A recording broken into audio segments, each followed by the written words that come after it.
Thank you, Mr. Speaker. We at Reform, a party that is alive and kicking, very much enjoyed your speech on Monday. You seem to be learning a very great deal from us. But can I encourage you, please, to go further as a matter of national security?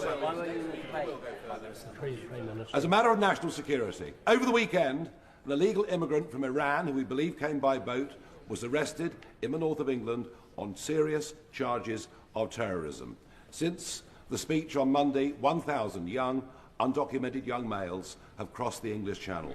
Does the Prime Minister agree now is the time to declare the situation in the English Channel as a national security emergency? It wasn't my speech, it was the Prime Minister's. Mr. Speaker, the situation is serious. The last government lost control of the borders. We are taking powers. The Borders Bill, precisely to his point, the Borders Bill is the first bill to give terrorism-like powers to law enforcement, precisely so that we can get in before the crimes are committed, before people get to this country. That's why this is the most far-reaching provision ever for law enforcement to defend and secure our borders. And that's why it is extraordinary that he, of all people, voted against it. And sooner or later he's going to explain it. This Prime Minister once spoke of compassion and dignity for migrants and for defending free movement. Now he talks of islands of strangers and taking back control. Somebody here has to call this out, Mr. Speaker. It seems the only principle he consistently defends is whichever he last heard in a focus group. So I ask him, is there any belief he holds which survives a week in Downing Street? Yes, the belief that she talks rubbish. Mr. Speaker, Mr. Speaker,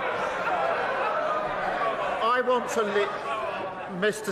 want to lead a country where we pull together and walk into the future as neighbours and as communities, not as strangers. And the loss of control of migration by the last government put all of that at risk. And that's why we're fixing the system based on principles of control, selection and fairness. Mr. Speaker, the Prime Minister needs to listen to business. You cannot have employment rights without employment. Labour always forgets that it is not government that creates growth, it is business that creates growth. And businesses are closing, and they are blaming him and his Chancellor. There are 100,000 fewer jobs, Mr. Speaker. Hospices, charities, nurseries, they are facing bills from the jobs tax that they cannot afford. Even the unions say workers are being thrown on the scrap heap. And all of this before his unemployment bill makes hiring even more expensive. When will he admit that Labour isn't working? Mr. Speaker, she says we should listen to She should listen to business. I will have the last... Prime Minister. Mr. Speaker, she should listen to business. They're in favour of our trade deals. The India deal, fantastic deal. Tariffs on cars cut to 10%. Whiskey and gin, tariffs halved. £4.8 billion into our economy. What does she say she'd do with the India deal? She wants to rip it up. The US deal that saves thousands upon thousands of jobs. What does she want to do? She wants to rip it up. The EU deal, good for our economy. She's not going to even wait to see what it says. She absurdly says she's going to rip it up. It is so unserious. She even was reduced last week to calling the Indian government, accusing them of fake news. No wonder she did so badly as a Trade Secretary. Mr. Speaker, the project for them is over. They're sliding into oblivion. They're a dead party walking. That reply, it's a good first step, but we'll still be seeing people earning more in Amazon warehouses and supermarkets than care homes, and that will mean our loved ones going without the care that they need. But turning to the Middle East now, Mr. Speaker, for more than 10 weeks, Israeli forces have blocked food, water and medicine getting into Gaza. There is now a humanitarian catastrophe with 2 million people at risk of famine and 1 in 5 facing starvation. Rather than ending this crisis, the Netanyahu government is planning to seize all Gaza indefinitely. Now, I know the Prime Minister will agree that the blockade to Gaza should end, and I'm sure he would agree that it would be appalling if Netanyahu proceeds with that escalation. But will he act now and pick up the phone to President Trump for a joint plan to recognise Palestine and get food, water and medicine into Gaza? Prime Minister. Well, I thank him for raising this because the situation in Gaza is simply intolerable and getting worse.